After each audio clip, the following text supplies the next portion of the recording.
Saudara, perang Amerika Serikat Israel melawan Iran sudah menyasar fasilitas minyak, baik kilang maupun Selat Hormuz yang kita tahu merupakan jalur minyak dunia. Kita akan membahasnya bersama dengan narasumber yang sudah hadir melalui sambungan daring, merupakan pengamat Timur Tengah, Mustafa Abdul Rahman. Selamat pagi, Assalamualaikum Pak Mustafa. Selamat pagi, Assalamualaikum, salam. Ya, Pak Mustafa, ini kalau kita lihat kan Pak Mustafa track recordnya pernah tinggal dan juga lama di Timur Tengah khususnya di Mesir. Sebelum membahas soal bagaimana sasaran dari Iran yang kemudian saat ini menyasar beberapa lokasi kilang minyak di Bahrain, ada juga di Qatar. Tapi saya ingin tahu dulu sebenarnya kekuatan militer dari Iran sampai saat ini seperti apa, termasuk juga kekuatan Amerika Serikat sampai saat ini seperti apa. Donald Trump mengatakan perang yang saat ini terjadi merupakan perang yang singkat. Bahkan pasukan militer Amerika Serikat disebutkan merupakan perang yang merupakan perjalanan singkat di Timur Tengah. Apa yang bisa Anda baca dari sini? Ya, kalau berbicara tentang perimbangan kekuatan antara Iran di satu pihak, serta Amerika dan Israel di pihak lain, tentu sangat tidak imbang. Ya. Sangat-sangat tidak imbang.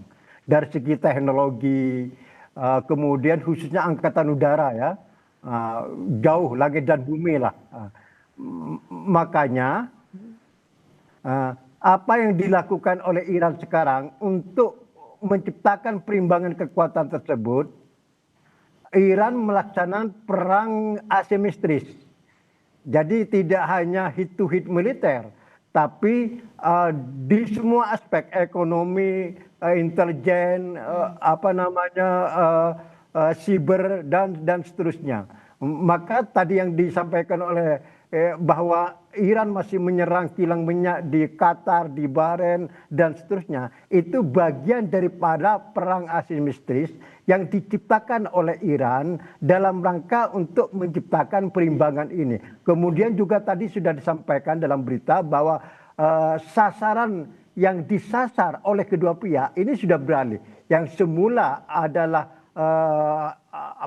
sasaran instalasi militer, sekarang sudah beralih kepada sasaran strategis sipil seperti depot minyak, kemudian pusat penyelundupan air laut ya.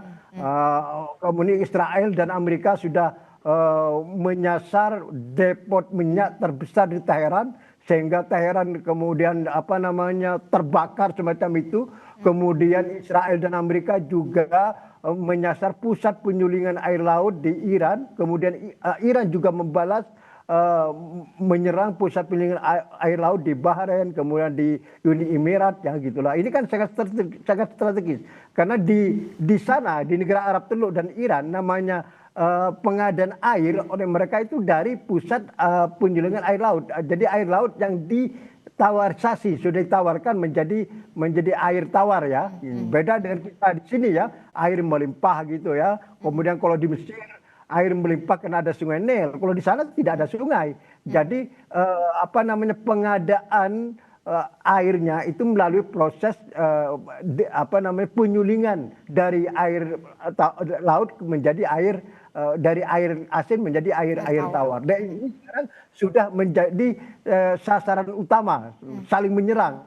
Ini sudah ada peralihan yang sangat signifikan ya, dari sasaran militer kemudian ke sasaran strategis sipil. Nanti apalagi ya, mungkin bisa jadi nanti kantor-kantor pemerintah kalau ini perang tidak berhenti ya, akan menjadi sasaran di perang habis-habisan. Perang habis-habisan ini, kalau memang tidak berhenti ya perang ini ya. Oke, jadi ada pergeseran begitu ya. Sebelumnya sasarannya adalah soal pangkalan militer dari ketiga belah pihak begitu, baik itu Iran, Amerika Serikat dan juga Israel. Tapi kemudian sekarang sudah bergeser sasarannya ini kepada posisi-posisi atau lokasi-lokasi strategis publik, salah satunya tadi Anda sebutkan depot BBM begitu ya, minyak, terus kemudian juga ada tempat penyulingan air laut begitu yang kemudian menjadi sumber penghidupan juga bagi beberapa wilayah begitu, salah satunya Bahrain dan juga Qatar pastinya, termasuk juga Iran. Ya. termasuk juga ada pergeseran nanti Anda melihat seberapa besar potensi invasi darat yang akan dilakukan terhadap tiga negara tersebut dalam peperangan di tahap selanjutnya.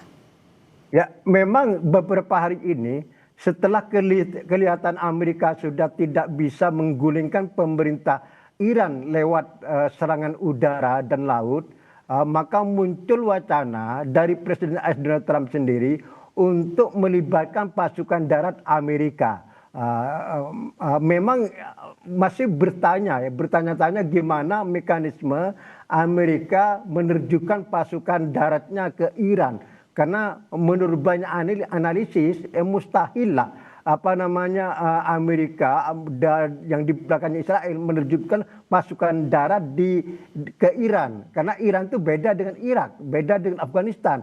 Iran itu adalah secara geografis sangat luas sekali, dan kota Teheran itu ya posisinya dari pesisir laut barat Iran itu lebih dari 1.000 kilometer. Kemudian kultur wilayah Iran itu berbukit-bukit, gurun dan berbukit-bukit, jadi agak berat dan harus melalui beberapa kota. Maka banyak analis ini sulit dilaksanakan oleh Amerika dan Israel untuk menerjunkan pasukan darat. Tapi kemudian muncul yang terakhir bahwa Amerika sudah mulai menggerakkan Delta Force, ya, pasukan khusus Delta yang kemarin juga beraksi di Venezuela untuk menculik Presiden Nicolas Maduro itu ya. Ini sekarang sudah dalam perjalanan menuju ke Timur Tengah. Jadi tampaknya Amerika itu akan menggunakan pasukan khusus untuk diterjunkan di tempat-tempat strategis, ya. Di antaranya mungkin yang diduga ya akan diterjunkan ke situs-situs nuklir untuk mengkonfirmasi apakah situs nuklir ini sudah betul-betul hancur setelah menjadi sasaran bom atau oleh Amerika dan Israel. Kemudian juga tempat-tempat sumur minyak, di antaranya yang paling diincar dan kemudian paling dicemaskan oleh Iran itu ada yang namanya Pulau Haraj, ya. Pulau Haraj itu adalah terletak sekitar 216 mil dari laut bagian barat Iran, sekitar itu. Nah, dari Pulau Haraj ini sebanyak 80% sampai 90% ekspor minyak Iran itu dilakukan. Jadi ekspor minyak Iran itu sebagian besar itu dilakukan dari ke Pulau Haraj ini. Nah, ini diduga Delta Force akan diterjunkan di sana dan untuk menguasai pulau tersebut. Kalau Amerika berhasil menguasai Pulau Haraj itu, maka lumpuhlah industri minyak Iran, dan ini mungkin bisa mempercepat perang itu, gitu kan. Tapi tentu tidak mudah. Karena Pulau Haraj itu sudah dijaga ketat oleh garda revolusi Iran, ya. Pasti akan terjadi pertempuran sengit di Pulau Haraj tersebut. Kita tidak tahu nanti kalau memang skenario ini dilaksanakan oleh Donald Trump, ya. Tapi ini semua masih duga-dugaan, ya.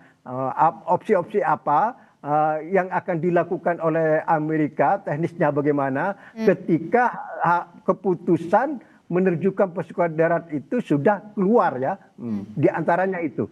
Jadi tidak merupakan serangan darat menuju kota Teheran seperti dilakukan saat perang Irak tahun 2003, ya, di mana puluhan ribu pasukan AS berduyun-duyun menuju Baghdad. Ini tidak, karena banyak analis ini tidak mungkin, beda sekali, ya, antara Irak sama Iran. Tapi penerjunan pasukan khusus tadi ke tempat-tempat strategis yang bisa menumbuhkan ekonomi Iran kalau tempat-tempat tersebut dikuasai oleh Amerika. Oke, ada skema yang berbeda pada saat Amerika kemudian melakukan penyerangan terhadap Irak begitu, ya, dengan apa yang saat ini dilakukan terhadap Iran begitu, terutama yang tadi Anda sebutkan soal invasi darat yang dilakukan oleh Amerika Serikat dengan mengerahkan Delta Force-nya ke Iran begitu, dengan menyasar tempat-tempat atau lokasi-lokasi strategis yang bisa kemudian melumpuhkan pemerintahan Iran yang sampai saat ini juga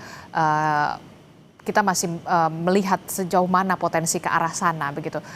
Apakah ini menjadi salah satu bentuk dalam tanda kutip ya kekhawatiran Amerika Serikat ketika kemudian Iran terus melakukan atau membalas serangan dari Amerika Serikat dan juga Israel terhadap tadi disebutkan Iran kita tahu melancarkan serangan rudal drone-nya ke wilayah-wilayah strategis, salah satunya adalah depot-depot BBM di Bahrain, Qatar dan juga negara Teluk lainnya begitu. Bahkan Qatar sendiri mengatakan serangan yang dilakukan Iran ini adalah serangan pengkhianatan.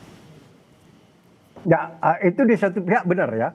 Dari pihak negara Arab Teluk yang menjadi sasaran serangan Iran itu bisa disebut adalah pihak pengkhianatan. Tapi mereka juga tidak bisa berbuat apa-apa.